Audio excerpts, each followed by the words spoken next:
Afternoon.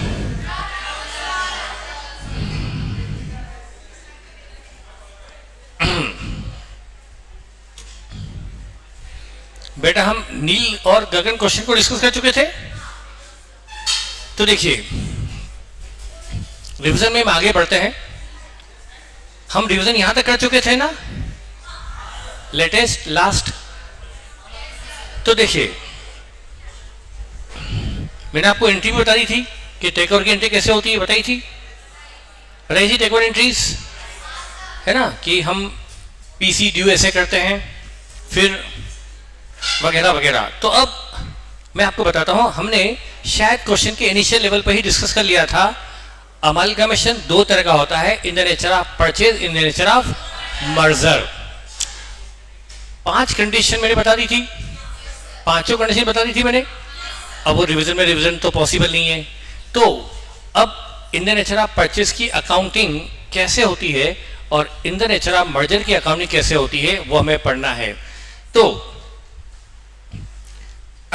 देखिए हम पहले वो पढ़ लेते हैं, वो डिस्कस कर लेते हैं डिफरेंस बिटवीन। अब देखिए एक होता है इन द नेचर ऑफ परचेज, एक होता है नेचर ऑफ, वो 5 कंडीशन जिस ट्रांजेक्शन पर एप्लीकेबल हो तो वो इन द नेचर ऑफ मर्जर, वो मैं बता चुका हूं। यदि मैं आपको टेक ओवर कर रहा हूं तो टेक ओवर किस नेचर का हो सकता है, परचेज नेचर का भी, मर्जर का। यदि मैंने आपकी सारी एसेट ले ली है, सारी एसेट एंड सारी लायबिलिटी नंबर 1, और मैंने सबको बुक वैल्यू पे लिया है, सबको बुक वैल्यू पे रिकॉर्ड किया है। बुक वैल्यू पे आप मुझसे ज्यादा अलर्ट हो, बुक वैल्यू पे रिकॉर्ड किया है मैंने उन सबको। टेक ओवर मैंने ज्यादा कम पे किया होगा लेकिन रिकॉर्ड बुक वैल्यू किया, और बिजनेस सेम टू सेम रखा है मैंने, जो आपका था वही मैंने रखा। चौथा, आप यदि इक्विटी शेयर होल्डर हो तो मैंने आपको पीसी में इक्विटी शेयर दूंगा, और फ्रैक्शन के लिए दे सकता हूं। आप मेरे प्रेफरेंस हो, प्रेफरेंस के लिए प्रेफरेंस दे सकता हूं, लेकिन इक्विटी के लिए इक्विटी दूंगा, फ्रैक्शन के लिए दे सकता हूं। बाकी आपका पीसी पूरा का पूरा इक्विटी शेयर में होगा। और लास्ट एंड 5, 90% और मोर लोगों को, मुझे आपकी कंपनी के ऐसे लोग जिनके पास 90% उससे ज्यादा वोटिंग पावर है, वो मेरी कंपनी में शेयर होल्डर हो चुके हों। अब बेटा यदि ये हमारे बीच जो डील हुई है वो इन द नेचर ऑफ मर्जर की है, तो फिर accounting pulling of interest method से होती है। यदि amalgamation in the nature of purchase है तो अकाउंटिंग परचेज मेथड से होती है, और यदि मर्ज अपना जो टेक ओवर है वो इन द नेचर ऑफ मर्जर है तो accounting pulling of interest method से होती है। अब इसी को समझना है, ये बहुत ही इंपॉर्टेंट है। क्या होता है परचेज मेथड, क्या होता है पुलिंग ऑफ इंटरेस्ट मेथड। यदि amalgamation in the nature of purchase है तो परचेज मेथड ऑफ अकाउंटिंग लगती है, और यदि ये टेक ओवर, ये merger in the nature of merger है तो accounting pulling of interest method से होती है। दोनों अकाउंटिंग का डिफरेंस आपको 100% इसी से क्लियर हो जाएगा। यदि मैं आपका बिजनेस खरीद रहा हूं in the nature of purchase है तो एंट्री होगी business purchase to liquidator of B company, और यदि आपको मैं अपने से मर्ज कर रहा हूं in the nature of merger है, मैं खरीद नहीं रहा हूं, आपको मेरे से मर्ज कर रहा हूं, तो बिजनेस मर्जर टू लिक्विडेटर ये एंट्री होती है इन the books of A company में हूं, बी कंपनी आप है तो मैं ए और बी कंपनी बोलूंगा। हाँ, जब मैं आपको खरीद रहा होता हूं तो आप वेंडर कंपनी होते हो, मैं परचेजिंग, पर जब मैं आपको मेरे से मर्ज कर रहा होता हूं तो आप हुए ट्रांसफरर। आप बिजनेस मुझे बेच नहीं रहे हो, आप वेंडर नहीं बल्कि बिजनेस, तो आप हुए ट्रांसफरर, मैं हुआ, तो मैं ट्रांसफरर, ट्रांसफरी बोलने में टंग दुख जाती है, तो मैं ए और आप बी। तो यदि मैं ए हूं और आपको टेक ओवर कर रहा हूं बी को, यदि मैंने आपको परचेज नेचर में लिया है, इन द नेचर ऑफ परचेज है, तो मैं नंबर 1 आपकी जो असेट लूंगा वो असेट, और ये asset taken over in the nature of purchase में लूंगा, असेट टेकन ओवर। लेकिन यदि मर्जर है तो मैं आपकी एंट्री में ऑल असेट आएगी, और परचेज में ऑल असेट टेकन ओवर, और मर्जर में ऑल असेट आएगी। यहां पर असेट आएगी रिवाइज वैल्यू पर, और यहां मुझे बुक वैल्यू पे रिकॉर्ड करना पड़ेगा। फिर यहां पर लायबिलिटी सिर्फ वो आएगी जो टेक ओवर की, और वो भी पेबल वैल्यू पर। यहां पर ऑल लायबिलिटी आएगी, वो भी बुक वैल्यू पर, ये फर्क। फिर यहां पर मैं आपके सिर्फ असेट और लायबिलिटी लेता था, वो भी कुछ, नॉट ऑल, कुछ। लेकिन यहाँ पर आपको रिजर्व में आपके वहीं छोड़ के आता था, लेकिन यहाँ पर आपका जनरल रिजर्व, आपका पीएनएल भी लेकर आऊंगा। जब आपका जनरल रिजर्व भी लाऊंगा, आपका पीएनएल भी ले आऊंगा, तो आपका स्टैट्यूटरी रिजर्व, आपका स्टैट्यूटरी रिजर्व यानी export profit reserve, investment allowance reserve, T development account, shipping reserve, ये सब रिजर्व जिसको हम बोलते हैं स्टैट्यूटरी रिजर्व, ये रिजर्व भी मैं आपके ले आऊंगा। तो ना आपका जनरल रिजर्व आएगा, बल्कि आपका पीएनएल भी आ जाएगा और आपके स्टैट्यूटरी रिजर्व भी यहां जाएंगे। करेक्ट। लेकिन यहां पर अभी मैं आपके सिर्फ असेट और लाइब्रेरी लाया हूं, रिजर्व लेकर। आपका रिजर्व, जनरल रिजर्व आप ही का छोड़ के आया हूं, आपका पीएनएल आप ही का छोड़ के आया हूं, वो आपको डिस्ट्रीब्यूट नहीं हुआ, वो आपको डिस्ट्रीब्यूट करके आया हूं। लेकिन यहां पर मैं आपके रिजर्व सरप्लस भी उठा लाया हूं। तो यदि आप बी कंपनी के शेयर होल्डर हो, तो यहां पर आपको पेमेंट मिलेगा। आपके चूंकि आप बी कंपनी के शेयर होल्डर हो, तो मुझे आपको पेमेंट करना पड़ेगा आपकी शेयर कैपिटल प्लस रिजर्व के लिए, क्योंकि आपके रिजर्व में लाया नहीं, बल्कि आपको वहीं छोड़ के आऊंगा, तो आपका पेमेंट करके आना पड़ेगा। तो वहां मैं आपको पेमेंट कैसे करूंगा? आपकी कैपिटल प्लस रिजर्व एंड। लेकिन यहां पर मुझे सिर्फ आपको कैपिटल पे करनी पड़ेगी, क्योंकि रिजर्व तो मैं यहां ले आया हूं। अब मेरे यहाँ अपने खुद के रिजर्व हैं, आपके रिजर्व मेरे यहाँ गए। अब मेरे रिजर्व और आपके रिजर्व हम दोनों के हो गए। मेरे रिजर्व में आपका हिस्सा हो गया, मेरे रिजर्व में आपका हिस्सा, आपके रिजर्व में मेरा हिस्सा। तो चूंकि रिजर्व में उठा लाया हूं आपके यहाँ से, तो आपको मैं अभी रिजर्व के लिए पेमेंट मैं आपको पे करूंगा ओनली फॉर शेयर कैपिटल। याद आया कुछ? तो यहाँ पे, तो अब देखिए नंबर 1, अब यहाँ पर to business purchase to business merger तो आ गया। यहाँ पर जो डिफरेंस आता है, यदि मैंने आपको पीसी ज्यादा दिया तो मैंने आपको गुडविल डेबिट करूंगा, क्योंकि मैंने आपको खरीदा है, मतलब आपके बिजनेस को खरीदा है, मतलब गुडविल भी मैंने खरीदी है, तो वो हो गई परचेज गुडविल। तो मैं गुडविल रिकॉर्ड रिकॉग्नाइज करूंगा, तो मैंने गुडविल रिकॉर्ड कर ली। हमने इस 26 में पढ़ा भी था कि इस गुडविल का अकाउंटिंग एज पर एज 14 होता है, एज पर एज 26 ये भी एक इंटेंजिबल एसेट है, पर इसका रिकॉग्निशन एज पर एज 26 नहीं, एज पर एज 14 होता है। पढ़ा था वहां पर। तो यहाँ पर यदि आपकी एसेट 10 करोड़, आपकी लायबिलिटी 2 करोड़, नेट एसेट आई 8 करोड़, पर मैंने आपको पीसी में 8.5 करोड़ दिया, तो 50 लाख गुडविल में डेबिट हो जाएगा। तो यहाँ गुडविल होगी बैलेंसिंग फिगर। यदि मैंने आपका पीसी पेमेंट मेथड निकला, तो गुडविल यहाँ पे क्या हो जाएगी? बैलेंस फिगर इफ एनी, ये गुडविल होती है। लेकिन merger in the nature of merger में गुडविल हो नहीं सकती, क्योंकि मैंने आपको जब खरीदा ही नहीं, तो आपकी गुडविल को भी नहीं खरीदा। और जब परचेज गुडविल नहीं, तो रिकॉर्ड कैसे करूंगा? तो यहाँ पर गुडविल हो सकती है परचेज में, इन द नेचर ऑफ परचेज में, पर इन द नेचर ऑफ मर्जर में गुडविल नहीं हो सकती। तो in the nature of merger में फिर क्या होगा? यहाँ डिफरेंस यदि आता है, यहाँ डिफरेंस आता है, तो उसको रिजर्व में एडजस्ट किया जाता है। अब यहां पर, तो यहां पर डिफरेंस को गुडविल में डेबिट किया जाता है, पर यहां डिफरेंस को रिजर्व ऑफ ट्रांसफरी कंपनी में डेबिट किया जाता है। अच्छा अच्छा, यहां पर ये जो डिफरेंस आता है ना, ये एक मर्जर में एक वर्किंग नोट के थ्रू निकालना पड़ता है। कैसे? आपका पीसी लेंगे, उसमें से लेस करेंगे। आपका पीसी मान लो 10 करोड़ है और शेयर कैपिटल 7 करोड़ थी, तो जो आपको मैं 3 करोड़ ज्यादा दे रहा हूं वो मेरे रिजर्व से। आप बी कंपनी है, मैं ए कंपनी हूं, आपकी कैपिटल 7 करोड़ है, तो आपको मुझे 7 करोड़ देना चाहिए, क्योंकि आपके रिजर्व तो मैं उठा लाया, आपके रिजर्व तो मैंने आ गए, आप भी मैंने आ गए, आपके रिजर्व भी मैंने आ गए। तो रिजर्व आपको मैं अभी बांटूंगा नहीं, वो तो ए कंपनी में आ गए हैं, तो आपको मैं आपका 7 करोड़ के लिए कुछ पेमेंट करना चाहिए, पर मैंने आपको 7 के लिए 10 करोड़ दे दिया, 3 करोड़। तो एज पर AS 14 difference between PC and share capital is to be adjusted from, difference between PC and share capital is to be adjusted from. तो ये 3 करोड़ जो मैंने आपको ज्यादा दिए, वो मुझे मेरे रिजर्व से एडजस्ट करने पड़ेंगे। It is to be adjusted from reserve of transferee company, मेरे रिजर्व से एडजस्ट होंगे। अच्छा, अब यहां पर तो मैं जो आपके वैधानिक रिजर्व थे, that is called statutory reserve, वो तो मैं ले आया था, यूजुअल कोर्स में लाई के अदर रिजर्व। लेकिन इन द नेचर ऑफ परचेज में वो रिजर्व लाए नहीं जाते, बल्कि डिस्क्लोज किए जाते हैं। रिजर्व लाए नहीं जाते, सिर्फ डिस्क्लोज करने पड़ते हैं। तो उसकी एंट्री क्या होती है? उस रिजर्व को यहाँ पर शो करने के लिए एक अकाउंट खोलना पड़ता है, amalgamation adjustment to statutory reserve. यहाँ पर ये रिजर्व जो रिजर्व है, क्या हुआ होगा, मैंने यानी आपने कोई टैक्स बेनिफिट लिया होगा। ये क्या होते हैं रिजर्व, आपको बताऊं स्टैट्यूटरी रिजर्व। देखिए ये आपकी बी कंपनी है, आपने ये आपकी बी कंपनी है, आपने कैश कमाया, कैश या 10 कमाया, एक्सपोर्ट से 10 लाख कमाया।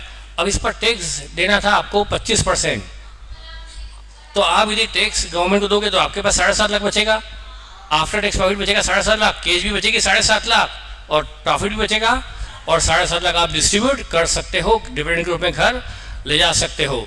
लेकिन यदि आप ये डिसाइड कर लो कि हम इस प्रॉफिट को, ये प्रॉफिट फिजिकल फॉर्म में यहाँ है और अकाउंट फॉर्म में यहाँ है, इस प्रॉफिट से आप डिसाइड कर लो कि हम इस प्रॉफिट को वापस एक्सपोर्ट में ही लगा देंगे, कमाया भी एक्सपोर्ट से था और वापस इस प्रॉफिट को एक्सपोर्ट में लगा देंगे, तो आपको गवर्नमेंट इस पर टैक्स एग्जेम्पशन दे सकती है। और आपने ऐसा कमिटमेंट गवर्नमेंट को दे दिया कि हम इस प्रॉफिट को एक्सपोर्ट में लगाएंगे, तो गवर्नमेंट ने आपको कहा कि भाई ठीक है, इस पर 2.5 लाख का टैक्स गवर्नमेंट ने वेव कर दिया।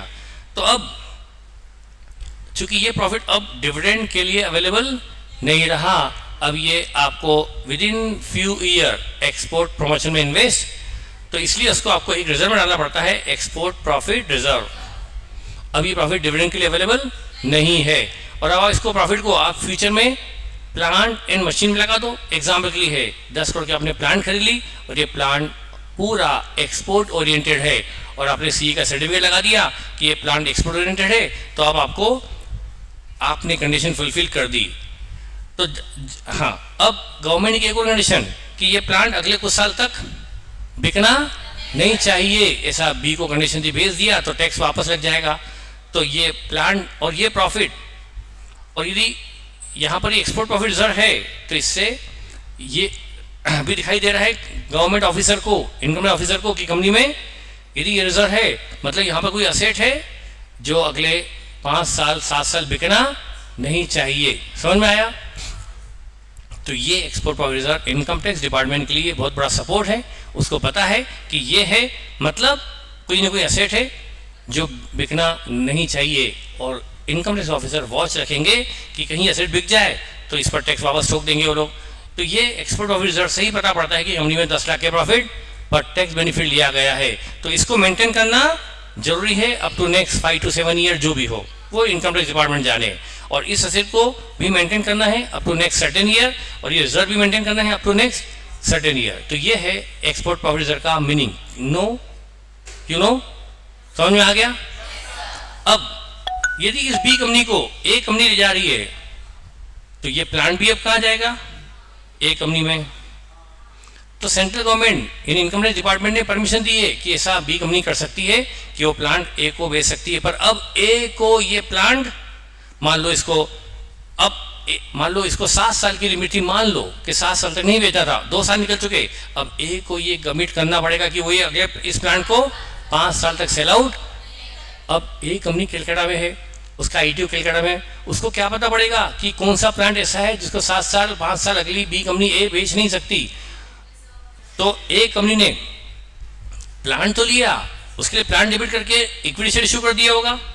ए ने प्लांट खरीद लिया किससे? बी से, तो प्लांट डेबिट करके इक्विटी शेयर क्रेडिट कर दिया होगा, पीसी तो दे दिया होगा। लेकिन ये अलग मुद्दा है कि प्लांट खरीद लिया और टैक्स डिपार्टमेंट अलाउ भी करता है कि खरीद लो, लेकिन ए को कमिटमेंट क्या करना पड़ेगा कि जो वादा बी ने किया था वो वादा हम पूरा करेंगे, अगले 5 साल हम इसको सेल आउट नहीं करेंगे, इससे प्रोडक्शन करेंगे, एक्सपोर्ट करेंगे। तो ये टैक्स एग्जेम्पशन फिर बी को विड्रॉ नहीं होगा। पर उसके लिए अब ए कंपनी जिसने ये प्लांट खरीदा पेमेंट देकर, अब इसकी बैलेंस शीट से कैसे दिखाई दे, कलकत्ता के आईटी को कैसे पता पड़े कि ये प्लांट अगले 5 साल सेल के लिए अवेलेबल नहीं है, बेचा तो टैक्स ठोक दो, टैक्स विड्रॉ और टैक्स एग्जेम्पशन विड्रॉ करके टैक्स लगा दो, ब्याज लगा दो, पेनल्टी लगा दो। तो आईटीओ को पता पड़े उसके लिए क्या करना पड़ेगा? ए कंपनी को अपने यहाँ अमलगमेशन एडजस्टमेंट अकाउंट डेबिट कर एक्सपोर्ट प्रॉफिट रिजर्व क्रेडिट करना पड़ेगा। तो परचेजिंग कंपनी को अपने यहाँ ये रिजर्व सिर्फ डिस्क्लोजर पर्पज से अपने आप बुक्स में लाना पड़ता है। तो इस रिजर्व को एक्चुअल में रिजर्व नहीं है, सिर्फ ये एक कमिटमेंट कि हम ऐसी कुछ असेट अगले 5 साल न बेचने का हमने प्रॉमिस किया है इनकम टैक्स डिपार्टमेंट को, वो कमिटमेंट को दिखाने का, डिस्कस करने का एक तरीका है। पर चूंकि इसको क्रेडिट करना है तो डेबिट में कुछ न कुछ तो करना पड़ेगा। एक फिक्टिशियस अकाउंट खोल दिया गया, अमालगमेशन एडजस्टमेंट अकाउंट। तो ये है रिगार्डिंग स्टैट्यूटरी रिजर्व। अब जो एक कंपनी है इस रिजर्व को कहाँ दिखाएगी? एक्सपोर्ट रिजर्व को अपने रिजर्व एंड सरप्लस में दिखा देगी। इसको दिखा देगी रिजर्व एंड, पर इसको कहाँ दिखाई देगी? ये डेबिट बैलेंस है, इसको असेट में मत दिखाओ, भले डेबिट है। इसको वैसे मॉड्यूल इसको असेट में दिखाता है, इसको मॉड्यूल दिखाता है नॉन करंट असेट में, क्योंकि 5 साल के लिए है। नॉन करंट में आएगा कि करंट में आएगा? नॉन करंट में, अदर नॉन करंट में दिखाता है। वो अदर नॉन करंट में दिखाता है मॉड्यूल, लेकिन वहां तो या तो अदर नॉन करंट में दिखा दो या फिर रिजर्व सरप्लस में से इसको क्रेडिट, एक क्रेडिट बैलेंस और इसको डेबिट बैलेंस करके नेट आप भी कर सकते हैं। तो ये था रिगार्डिंग स्टैट्यूटरी रिजर्व। अब देखिए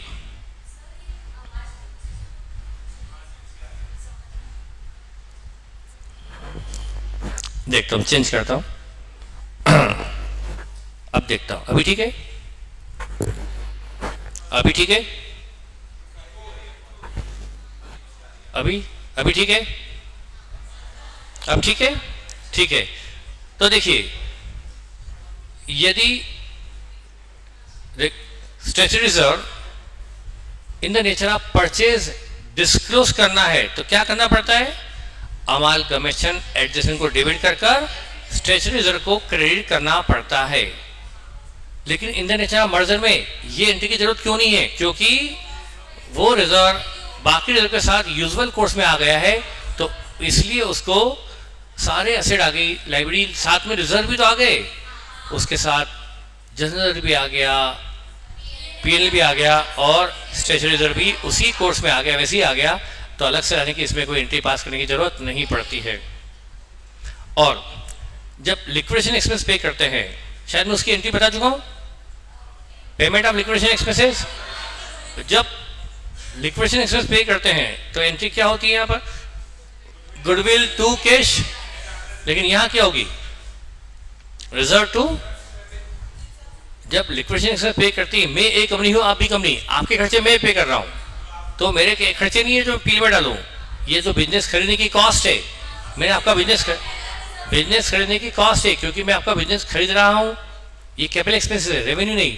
तो इसको मैं डेबिट कहाँ करूंगा? गुडविल में। लेकिन मर्जर में गुडविल नाम की चीज नहीं होती, तो फिर कहाँ डेबिट करना पड़ता है? रिजर्व्स में। अब देखिए,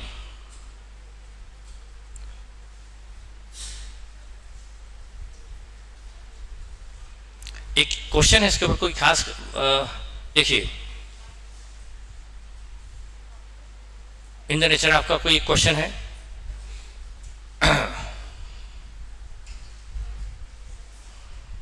इसमें क्या किया?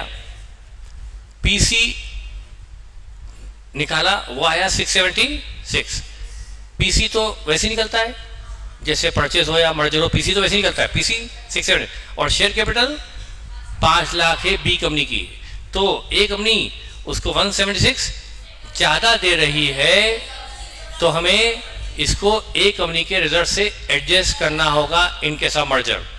अब पीसी तो हम निकाले, अब पीसी एंट्री करेंगे, business merger to liquidator of B, land book value पर, प्लांट बुक वैल्यू पर, स्टॉक बुक वैल्यू पर, डेटर बुक वैल्यू पर, कैश बुक वैल्यू पर, क्रेडिटर बुक वैल्यू पर, debenture holder of B, debenture भी लाए हैं वो भी बुक वैल्यू पर, और एक्सपोर्ट प्रॉफिट रिजर्व नाम का स्टैट्यूटरी रिजर्व भी ले आए, चल रिजर्व भी ले आए, पीएल भी ले आए, और बिजनेस मर्जर क्रेडिट कर दिया। और डिफरेंस जो आया वो जनरल से एडजस्ट करना पड़ता है, क्योंकि एज पर एज 14 इस डिफरेंस को excess of PC over share capital is to be adjusted from, वो 176, वही बैलेंस फिगर भी वही आएगा, पर आप निकालोगे तो भी वही आएगा। 176 को रिजर्व मतलब जनरल रिजर्व में एडजस्ट कर दिया, चूंकि हमने ज्यादा दिया है, मैंने आपको पेमेंट ज्यादा दिया तो मेरा लॉस हुआ, तो लॉस में रिजर्व में डेबिट कर दूंगा, इससे मेरा ये लॉस जनरल रिजर्व से सेट हो जाएगा। बाकी तो फिर मैंने आपको डिवेंचर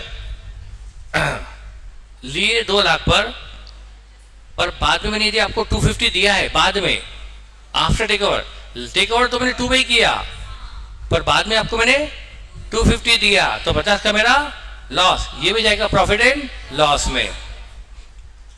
पीसी डिस्चार्ज तो वही होगा लिक्विड एसेट्स में कि एंट्री की गुडविल की जगह जनरल रिजर्व या पीएनएल टू कैश। अब देखिए एक पॉइंट किसी स्टूडेंट ने रेस किया था, मर्जर में एक पास्ट एग्जाम क्वेश्चन था, उसमें क्या हो रहा था, आपको एक क्वेश्चन मिला था शायद, नहीं सॉरी टेस्ट का क्वेश्चन था, उसमें मान लो बी कंपनी है, उसके यहाँ असेट है,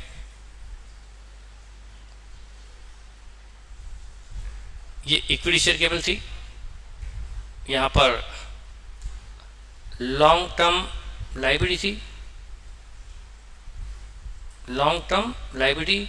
और शॉर्ट टर्म लाइबिलिटी थी, और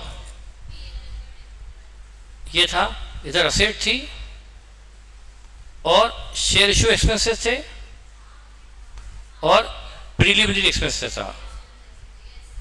ये मर्जर का क्वेश्चन है।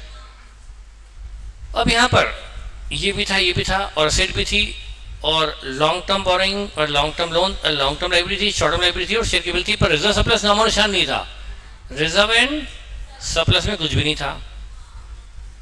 तो उसमें क्या करने का, तो ये मुझसे क्वेश्चन मैंने पूछा था ना आपसे कि मुझे क्या क्लास में स्पेशली कवर करना, उसमें मुझे एक स्टूडेंट ने ये भेजा है कि सर ये आप पॉइंट कवर कर लो, शेयर इशू एक्सपेंसेस और या शेयर इशू या डिस्काउंट ऑन इशू और discount on issue of debenture और प्रीलिमिनरी एक्सपेंसेस वहां पर थे बी कंपनी में।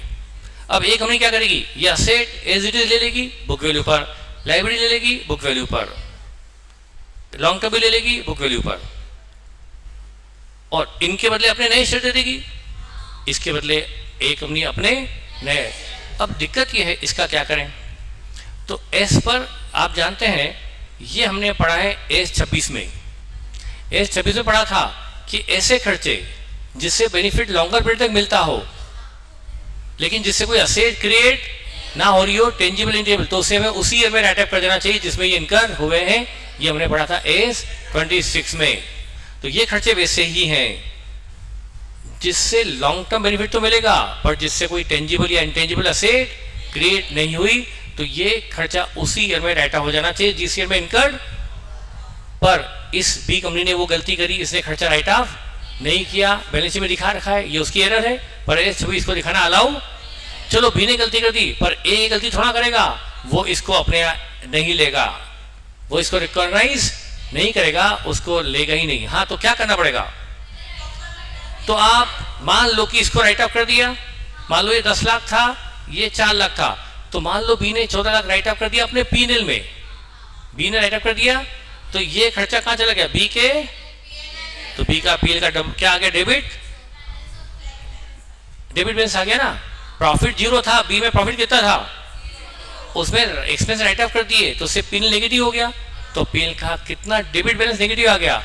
अब ये नेगेटिव बैलेंस क्या करेगी, ए कंपनी, मतलब मैं इसको जैसे मैं आपके रिजर्व सरप्लस देता हूं ऐसे ये भी ले लूंगा ना मैं आपका, बस तो मैं आपका पीएल का डेबिट बैलेंस ले लूंगा, जैसे जनरल रिजर्व क्रेडिट में आता है तो पीएल डेबिट में आएगा, समझ में आ गया। जैसे जब मर्जर में क्या होता है, जनरल रिजर्व और पीएल क्रेडिट वाला तो यहाँ आएगा और इधर पीएल क्रेडिट तो नहीं आएगा और डेबिट है तो इधर आ जाएगा, बस यही होगा।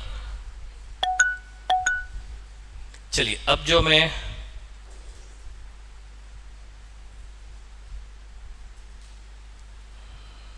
ये मैंने बताया इन द नेचर ऑफ परचेज और मर्जर में फर्क।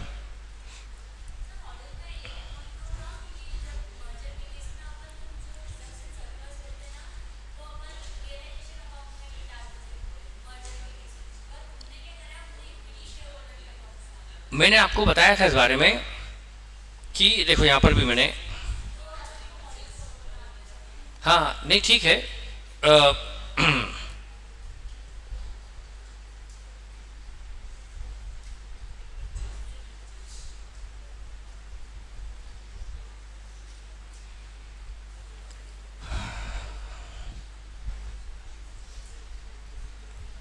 बुक क्लोजर सीखना है क्या आप लोग को? Book closure, book closure. तो अब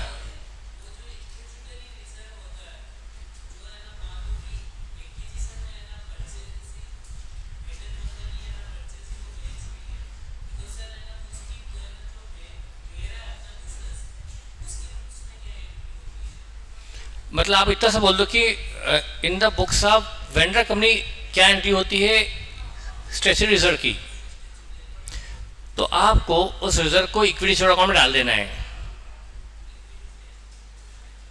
अब समझो ना, देखो सुनो, ये आपकी बी कंपनी है, इसने एक प्लांट खरीदा हुआ है। पहले मैंने आपको बताया कि इसको प्रॉफिट हुआ, कैश या बैंक में डेबिट 10 लाख और पीएल में क्रेडिट 10 लाख, ये प्रॉफिट कमाया बी ने एक्सपोर्ट से।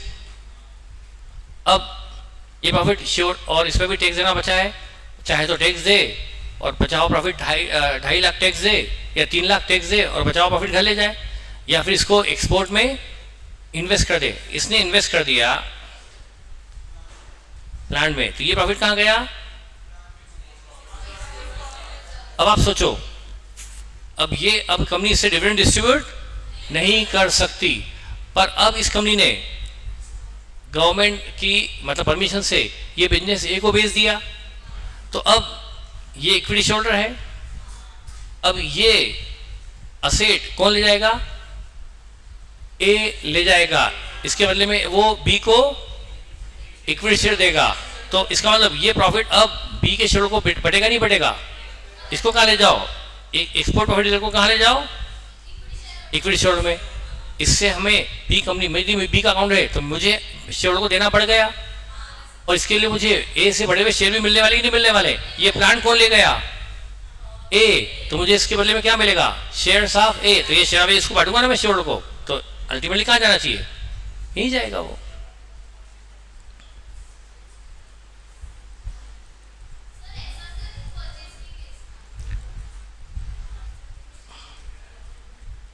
देखिए सही मायनों में तो मैं आपको अब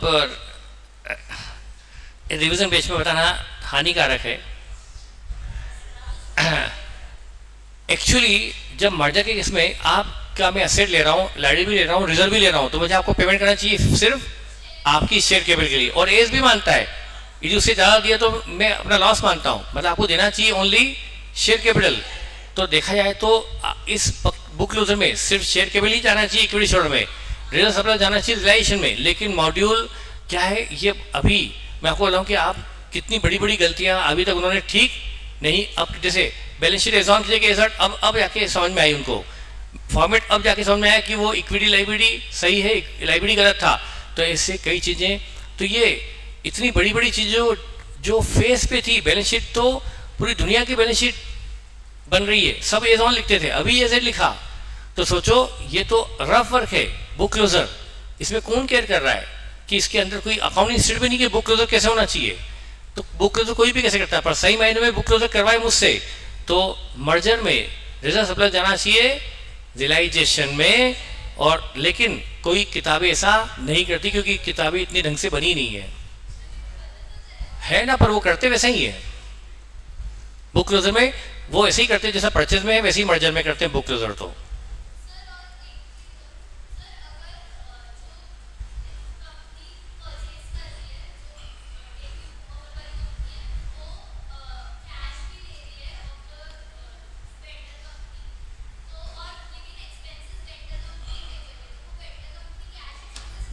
देखिए हाँ, मतलब यदि कैश वेंडर कंपनी पे करने का ऑब्लिगेशन है और आपको तय है कि आप भी कंपनी हो, मैं ये कंपनी हूँ, और आपके खर्चे आप ही पे करोगे, तो बगैर कैश तो आप पे कर नहीं सकते।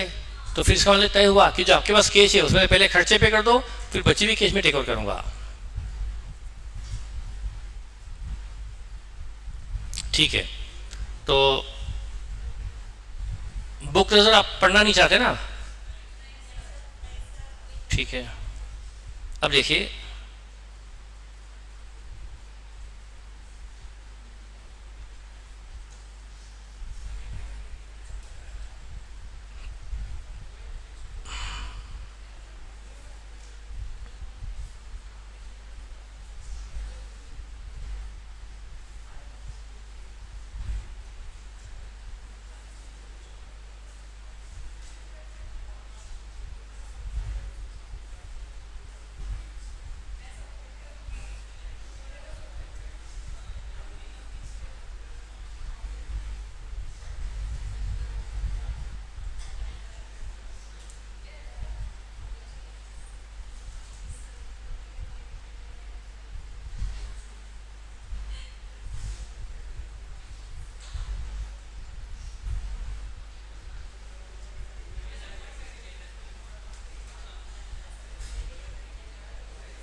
बड़े मतलबी बच्चे हो।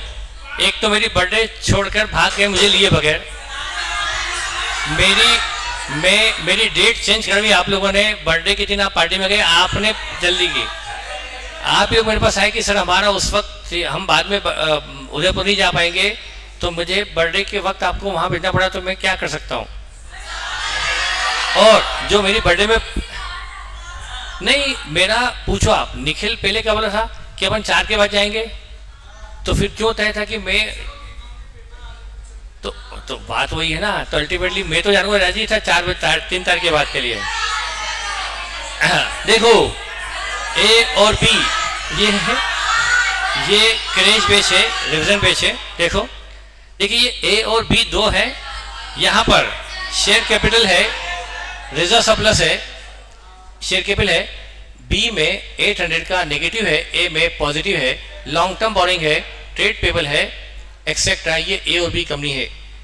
यहाँ पर बी लॉस में है, हेवी लॉस में है। 1000 में से 800 का तो कैपिटल बी की नष्ट हो चुकी है। 1000 की जो कैपिटल है उसमें से बी में कैपिटल 800 की नष्ट। तो ये कंपनी तो रिकॉन्स्ट्रक्ट होने के लायक है। इस कंपनी में तो निहायत जरूरत है रिकॉन्स्ट्रक्ट की, ताकि ये लॉस एलिमिनेट हो जाए। इधर अच्छी खासी बोरिंग भी है, बैंक ओडी भी है और लॉन्ग टर्म बोरिंग भी है। ठीक है, अब यहाँ पर ये सब आपको ब्रेकअप भी दिया है। पीपी का, करंट एसेट का, रिजर्व सरप्लस का ब्रेकअप भी दिया है। बी का रिजर्व सरप्लस में 800 का लॉस है, ए में 1000 का जनरल रिजर्व है, पर बी में 800 का पीएनएल का डेबिट बैलेंस है। और ये आपको डिवेंचर और लॉन्ग टर्म बी लिमिटेड जो लॉस में है, has acquired business of A, B ने ए का बिजनेस लिया। The following scheme of merger, scheme of merger बोला है, तो ये तो in the nature of merger हो गया। सिर्फ मर्जर वर्ड से इन द नेचर मर्जर नहीं होता, पर ये स्कीम ऑफ मर्जर है तो in the nature of merger है। फिर bank agree to waive off loan of 60,000 of A, B company के 60 के लोन को बैंक ने वेव कर दिया। B limited will reduce its share to ₹10 per share, 100 रुपए के शेयर को 10 पे मिला दिए। And then consolidate 10 such share into ₹1 share of. पहले आप मेरे शेयर होल्डर हो, आप बी कंपनी हो, बी कंपनी के शेयर होल्डर हो, मैं बी कंपनी हूं, मैं बी कंपनी का अकाउंटेंट हूं। मैंने आपसे, आपका एक शेयर 100 रुपए का था, आपका एक शेयर, ऐसे मैंने आपके सभी शेयर, और ऐसे आपके पास 10 शेयर थे, कितने, सभी में से 90 मैंने कम कर दिया।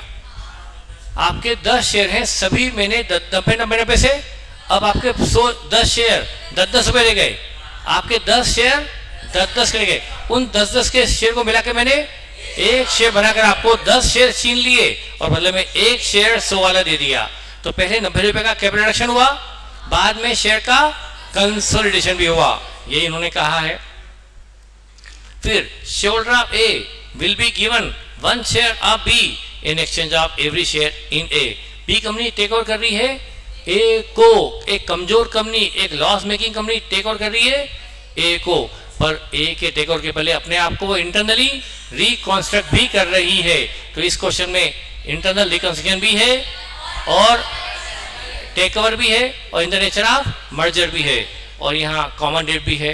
पास necessary in the books of A and prepare balance sheet after merger.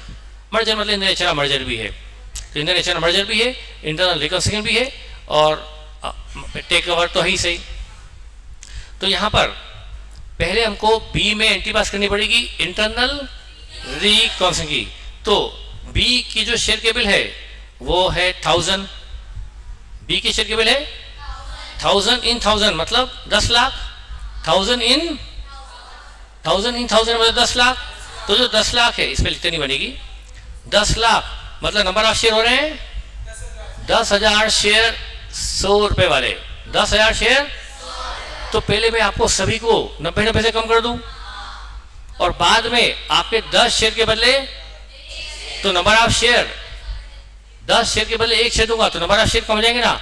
तो आपके जो 10,000 शेयर हैं वो 1,000 शेयर रह जाएंगे। 10,000 शेयर के बदले, हर 10 शेयर के बदले 1 शेयर, तो 10,000 के बदले 1,000 शेयर। तो ये कैपिटल रिडक्शन भी होगा और उससे फिर ये लॉस सेटअप भी हो जाएगा। तो देखो पहले बैंक ने लोन वेव किया बी का, तो तो bank loan debit to capital reduction account या कैपिटल डिकसन। फिर शेयर कैपिटल पुरानी वाली पूरी डेबिट कर दी, क्योंकि 100 वाले 10,000 शेयर कैंसिल हो रहे हैं।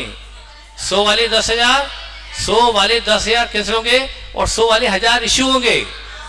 तो ये हमने 100 वाले शेयर डेबिट कर दिए पूरे 1000 और 90% रिडक्शन में जाएगा, क्योंकि मैंने प्रति शेयर 90 रुपये का रिडक्शन लिया है।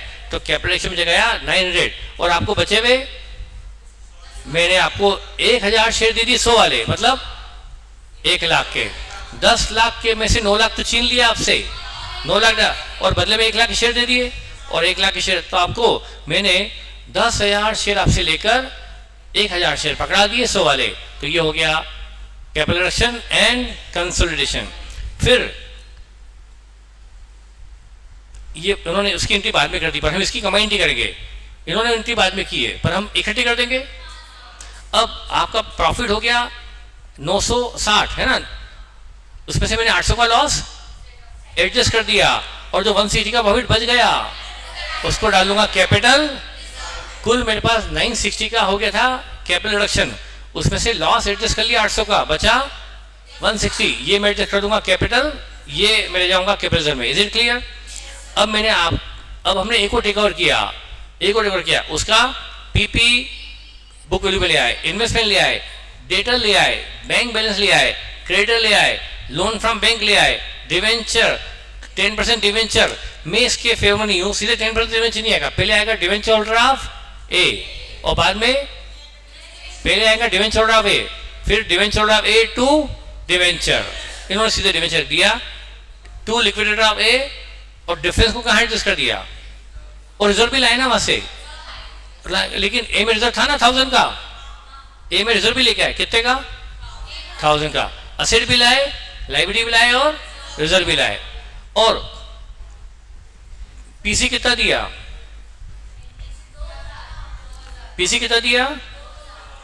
पीसी में कहा था 1 share in exchange of every share, एक के बदले एक शेयर। तो पीसी में कितना दिया, ये 20,000 शेयर रेट ऑफ 100, मतलब पीसी कितना हुआ 20 लाख पीसी हुआ। अच्छा 20 लाख पीसी दिया और एक ही शेयर की वैल्यू कितनी थी, वही 20 लाख। तो कैपिटल थी 20 लाख, पीसी भी दिया, तो कोई वो डिफरेंस नहीं है। हाँ ये जो रिजर्व था ये बी कंपनी ले आई 1000 का, तो ये तो मर्जर का था। और ये एक one of the good question, मतलब अच्छा क्वेश्चन था जो हमने लास्ट में किया था।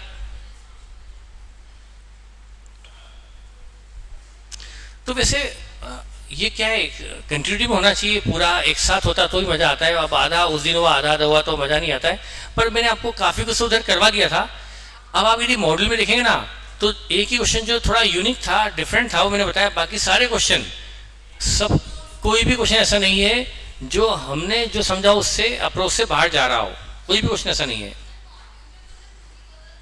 मॉडल पूरा कवर है। अब देखिए, बस आपको एक क्वेश्चन मैं ऐसा करवा दूं जिसमें मर्जर परचेज दोनों आ जाए, तो और मेरे पास कुछ ज़्यादा करवाने का है नहीं। देखिए बस थोड़ा सा पेशेंस और रख लें। वैसे आप बैठे हैं और थोड़ा सा आपका टाइम इसमें है कि आप कर भी सकते हैं, तो भी मैं करवा रहा हूँ। एक क्वेश्चन दोनों से देख लेते हैं। देखिए एक्स और वाई लिमिटेड है, शेयर कैपिटल दोनों की गिवन है, रिजर्व सरप्लस दोनों की गिवन है, लॉन्ग टर्म बोरिंग है, ट्रेड पेबल है, करंट लायबिलिटी। शेयर कैपिटल की डिटेल शेड्यूल 1 में मिलेगी, रिजर्व सरप्लस की डिटेल 2 में मिलेगी, लॉन्ग टर्म बोरिंग में डिवेंचर है क्या है वो 3 में मिलेगी, और पीपी में क्या क्या है वो 4 मिलेगा, और इन्वेस्टमेंट में नॉन करंट इन्वेस्टमेंट में क्या क्या है वो 5 में मिलेगा। ये बैलेंस शीट आपको एक्स और वाई की दी है। इधर शेयर कैपिटल में दिया है इक्विटी और प्रेफरेंस, रिजर्व में जनरल रिजर्व भी है, एक्सपर्ट रिजर्व भी है, इन्वेस्टमेंट रिजर्व भी है, पीएनएल भी है, और बोरिंग में सिर्फ डिवेंचर है, पीपी में लैंड प्लांट और फर्नीचर है, और इन्वेस्टमेंट में सिर्फ नॉन करंट इन्वेस्टमेंट है। ये मैं दिया हुआ है एक्स और वाई का। X limited take over Y, X Y को टेक ओवर कर रही है, एक्स होगी परचेजिंग, वाई होगी वेंडर। एक्स इशू कर रही है 3,50,000 शेयर ऑफ 10 ईच, मतलब 35 लाख के शेयर दे रही है, और प्रेफरेंस वालों को issue 15% preference share of 100 each to discharge the preference share of Y at 10% premium. Issue 15% preferential issue premium पे नहीं है, क्योंकि to discharge the preference holder a 10% premium. तो प्रीमियम वर्ड कब आया? डिस्चार्ज के बाद। तो रिडम्पशन एट प्रीमियम है पर इशू एट पार है। इशू तो 100 का शेयर 100 पे ही है, क्योंकि इशू के बाद प्रीमियम वर्ड। लेकिन to discharge the preference holder by at 10% premium, तो डिस्चार्ज 10% प्रीमियम पे होगा पर इशू तो एट। तो देखिए पीसी, अब यहां पर जो वाई कंपनी है उसकी प्रेफरेंस शेयर केवल कितनी थी? 1700। ये क्वेश्चन हमारा किया हुआ है। 1700 का 10%, 1700 मतलब 17 लाख हो रहा है। 17 लाख 1700,000 है ना, मतलब 17 लाख हो रहा है ना। 17 लाख का 10%, तो पीसी में 1870 देंगे, 18 लाख, और मतलब 1870 शेयर 100 वाले नहीं। एक मिनट फिर देखो ना, 1700 क्या है? 1700 बात 3 शून्य 17 लाख ही हो रहा है। 17 lakh plus 170, 18 lakh 70,000। 1870 divide by 100, 18,700 share. तो पीसी में क्या क्या आएगा? ये पीसी निकाला होगा इन्होंने, अरे कितनी वर्किंग। पीसी में क्या क्या आएगा?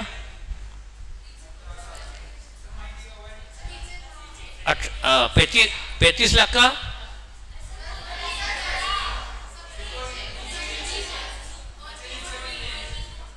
ये 35 लाख को तो क्या दिया?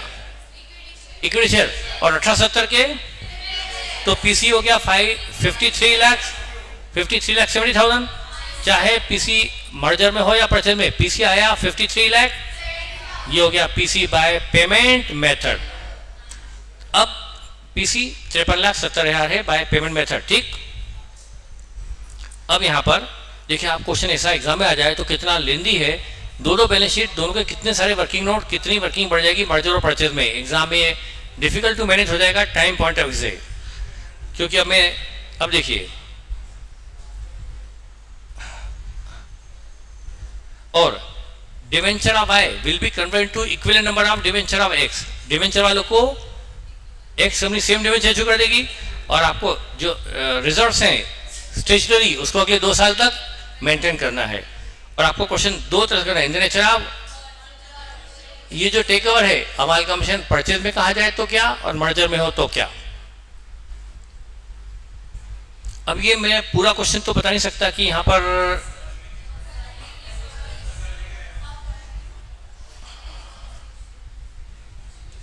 मैंने करवाया हुआ है एट।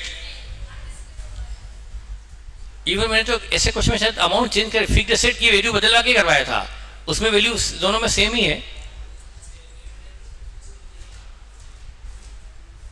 कर लोगे क्या इसको? पता नहीं, मैं आप बोलो तो एंटी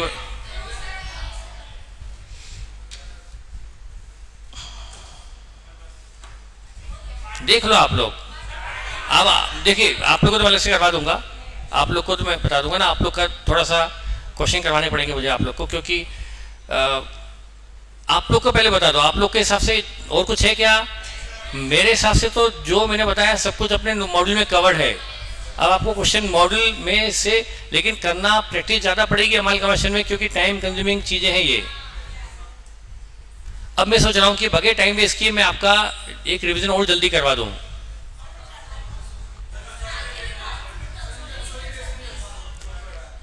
और मैं चाहता हूँ कि वो इतने स्ट्रेस करवाऊँ, मतलब एक साथ करवाऊँ, ताकि ब्रेक में मज़ा नहीं आता है।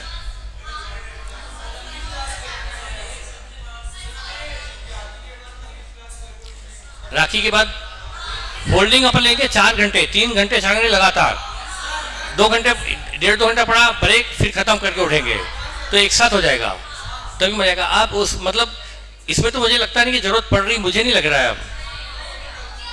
तो अब आपको होल्डिंग में मैं अच्छे से करवा दूंगा, और ये अपना अमल कमीशन अपन कल से अलग से ले लेंगे इसको।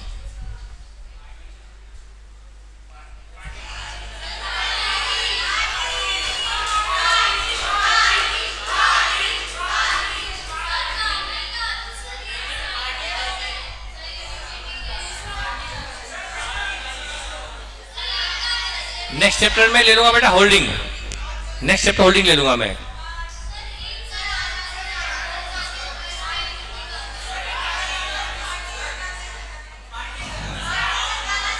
अगली होल्डिंग के दिन, होल्डिंग क्योंकि वो क्लास में कम से कम 3 घंटे लगेंगे होल्डिंग में। इसके बाद नेक्स्ट होल्डिंग ले लूंगा, तब तक आपका अमालगमेशन बगैर देखे क्वेश्चन घर पर करना पड़ेंगे सारे, और मॉड्यूल पूरा हो जाना चाहिए। और आप लिख के रखो, मॉड्यूल से टिपिकल क्वेश्चन नहीं आते।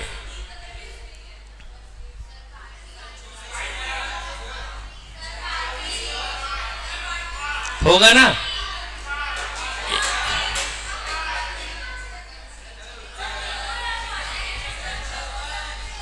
कल आपको लड्डू खिलाए थे, सबको खिलाए।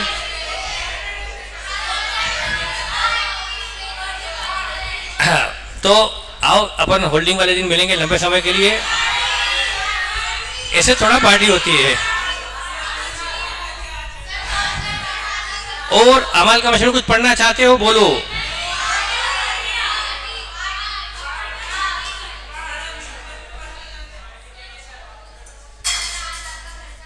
बुक क्लोजर तो बनाने की जरूरत नहीं है ना?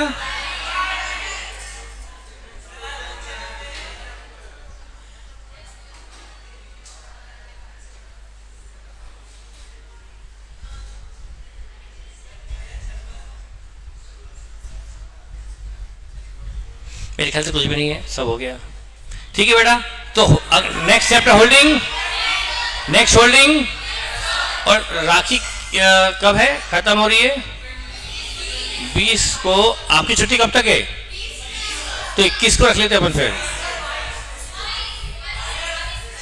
22? अरे नहीं, इतना लेट नहीं। 22 कंफर्म। 22 को अपना होल्डिंग खत्म कर देंगे अपन। देखते हैं अपन होल्डिंग में क्या क्या हो सकता है।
दूसरा, यदि इसको मैंने आपको बेचा था और वापस खरीदा है, और एक ये है कि आपने मुझे बेचा था 5 लाख का गुड्स 550 में, तो मेरे पास 550 पड़ा हुआ है, तो मुझे 50 से स्टॉक क्रेडिट करना पड़ेगा, अभी भी 50 से स्टॉक क्रेडिट करना पड़ेगा और गुडविल के लिए डेबिट करना पड़ेगा। जो आपके पास रखा हुआ था मेरे को टेक ओवर करने आपने 5 लाख का मुझे 550 में बेचा था, तो उसमें 50 का वेट आपका है, वो भी मुझे लिमिट करना पड़ेगा, तो मुझे स्टॉक क्रेडिट कर गुडविल के लिए डेबिट करना है, क्योंकि ये हटवाए क्यों, नहीं तो फर्जी बड़ा होता। अब एंट्री क्या करोगे? गुडविल टू स्टॉक, मतलब मैं अपना मैं आपका मैं हटा रहा हूँ। उसमें कैपिटल रिजर्व्स आपका डेबिट मैंने एस्टिमेट कर रहा हूँ प्रॉफिट आपने कमाया, तो मैं स्टॉक क्रेडिट करके गुडविल के लिए डेबिट कर लूँगा। अगर आप डायरेक्ट 280 पे ले रहे हो करके उधर भी वेंडर कंपनी भी रियलाइजेशन में 280 पे दिखाएगी। नहीं 280 में ले रहा होता तब तो मैं प्रॉफिट मेरा बढ़ गया होता। वहाँ पे कैपिटल रिजर्व अच्छा 280 में ले लिया होता, हाँ गुडविल नहीं हुआ था। यदि मैंने आपको बेचा था तो 280 में ले लिया,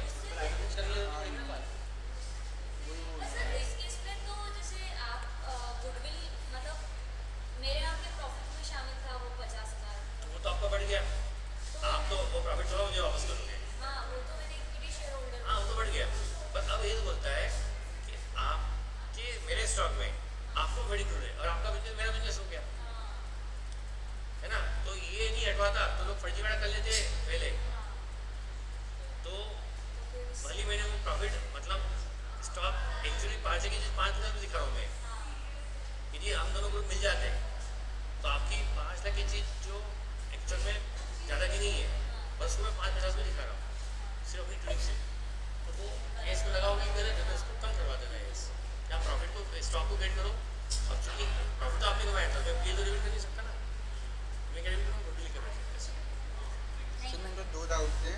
एक तो मेरे को डिफरेंस जानना है इम्प्रेस फेसबुक, पेटी फेसबुक, इम्पेड फेसबुक और IOU। असीम सर ने पूछा था एक IOU का क्वेश्चन। जाएगा मुझे मेरे को जब डिफरेंस जानना है पेटी फेसबुक का पेटी केज बुक और इम्प्रेस फेसबुक जो बनती Impress है, के- हाँ, Impress और के- IOU। इम्प्रेस तो क्या होता है, पेटी केज बुक तो सिंपल पेटी केज बुक है, तो हाँ पता है वो तो कि छोटे छोटे खर्चों के लिए हमने केज अलग रख रखी है, एक main book main cash book है, हाँ क्या होता है बड़ी बड़ी संस्थाओं में अब तो केज में होता ही नहीं, पर पहले होता था केज में, मान लो ये मेरा अकाउंटेंट है, ये 20,000 50,000 1 लाख 1.5 लाख केज लेन करता है, बड़ा है ना केज। अब इसको 50 रुपये दो, इसको 80 रुपये दो, इसको 150 दो, इसको 200 देने पड़ते हैं, वर्कर को डेली वेज देनी पड़ती है, तो ये कहाँ करेगा, एक केशियर को बना दिया, तुमको बना दिया पेटी केशियर, इसने तुमको 50,000 दे दिए, इसमें तुम खर्चा का बहुत खर्चा करते हैं, अब जिसमें कितना पड़े फिर से देते हैं, तो वो सिंपल केज बुक पेटी केज बुक। अब इम्प्रेस सिस्टम में क्या होता है, इसी सिस्टम में इसको बोल दिया कि तेरे पास मुझे 10,000 बैलेंस मेंटेन रहना चाहिए, मिनिमम बैलेंस। तो इसको फिर अपना जो बैलेंस बनाए रखना पड़ेगा, मिनिमम बैलेंस वो है, उसमें तो डिफरेंट भी called imprest cash book on imprest basis, जिसमें एक मिनिमम बैलेंस मेजर बनाए रखा जाता है, वो इम्प्रेस केज बुक है।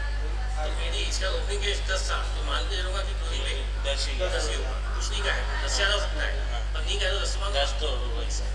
अब आयु में भी बताया IOU सर ने बोला सर था। IOU तो शायद किसी ने बोला था वो ये जैसे कोई एम्प्लॉय आता जाता है तो उसका पेड़ देने बाद में उसकी सैलरी में से माइनस कर देते हैं ना अंडरस्टैंडिंग में, तो वो उसका फुल फॉर्म क्या है, पता नहीं ऐसे तो नहीं बताया।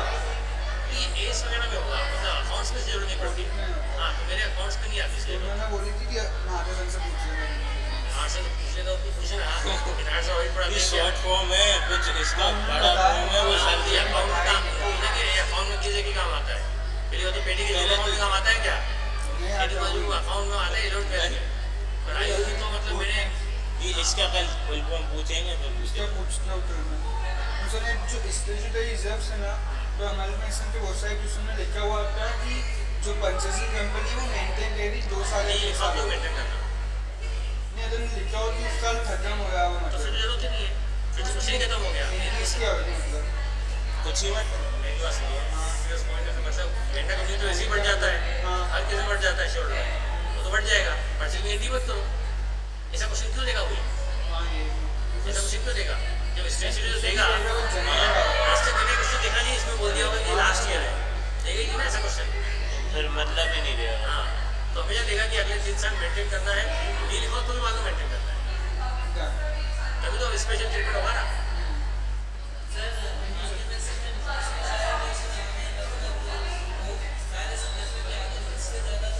नहीं नहीं नहीं बस वो क्वेश्चन एग्जाम में टाइमली मैंने होना चाहिए और एक्यूरेसी होना चाहिए बस आप मॉडल वही हाँ पर मॉडल कवर है पूरा एग्जाम से हो जाते हैं इतने बड़े क्वेश्चन आते नहीं भाई आ भी जाएगा अपने कर तो लगेगा मैं देखिए भी इसमें 20 की 18 फीट पर 4 की विद्या पर मैंने 40 ही नीचे खड़ा करे 40,000 इंटू इनमें शेयर से इंटू करके इसकी प्रीमियम अलग ली है। तो ये वाला पॉइंट तो 15,000 शेयर ये है और वो जो शेयर दिए थे किसी में वो था ना ये जो ये कि इसको इनकी शेयर को तो हमने शेयर दिए थे किसी में भी तो शेयर दिए उनको अरे किसी में शेयर दिए ना उनको देखो इसको कितने इक्विटी शेयर 10,56,000 पे इसको 3 शेयर पे नंबर ऑफ शेयर नीचे भी नहीं है नंबर ऑफ शेयर समझता ही दिया चाहिए। तो ये डाउट भाई मैं क्वेश्चन को पढ़ा नहीं है इक्विटी छोड़ो को 6 शेयर दे रहे हैं एक के बदले 6 equity share for E share है एक के बदले 6 यहाँ शेयर की कितनी है 8,000 को दिए कितने दिए एक के बदले 6 मतलब 6,000 के बदले एक के बदले 6 तो 8,000 के बदले 48,000 एक के बदले 6 तो 3 के बदले 18,000 प्लस ये शेयर को इशू किया तो पूरी इशू हो गई 7,000 शेयर प्लस 15,000 शेयर को इशू है कुल शेयर कितने हो गए इंटू एक की फेस वैल्यू 18 है ये बेस वैल्यू से 20 है वहाँ पर 18 रुपये से है क्या पेड अप है 14-18 शेयर की भी तो गई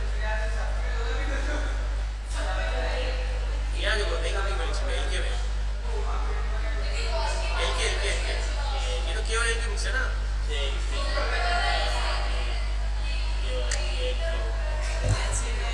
ऐसे देखो एल के की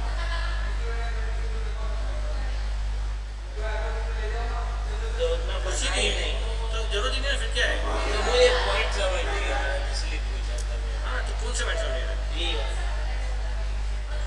एक के बदले 8 शेयर 7 शेयर तो 8 के बदले 28 शेयर तो इसमें ये जो लाइन लिखी है पेड अप वाली में इस अकेली लाइन की पूछ तो देखो इसे सिर्फ 2018 और 4 का बात 15,000 इंटू 22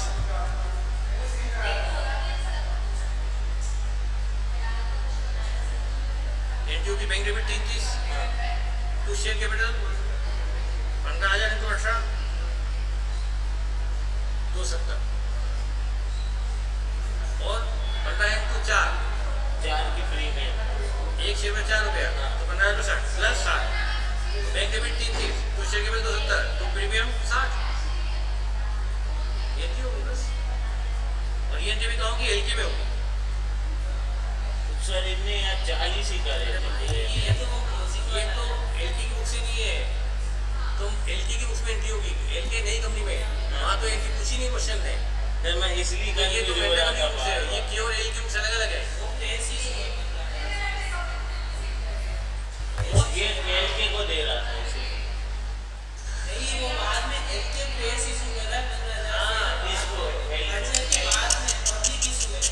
उसने नहीं पढ़ा तुमने एलके कंपनी ने मैं एलके कंपनी हूँ मैंने के को भी ले लिया एल को ले लिया और तुमको शेयर दे दिए उनको हो गया क्वेश्चन अब मैंने आपको पब्लिक को 15,000 शेयर कैश में लेके इशू कर दी पब्लिक को तुमको नहीं अच्छा पब्लिक को करे हाँ तो तुमको दिए नहीं ना तो लिखा तो है तो फिर तुम्हारी डिफरेंस नहीं समझ पा रहा था उसमें तुमने पढ़ाई केस को करे केस में पब्लिक को लिखा है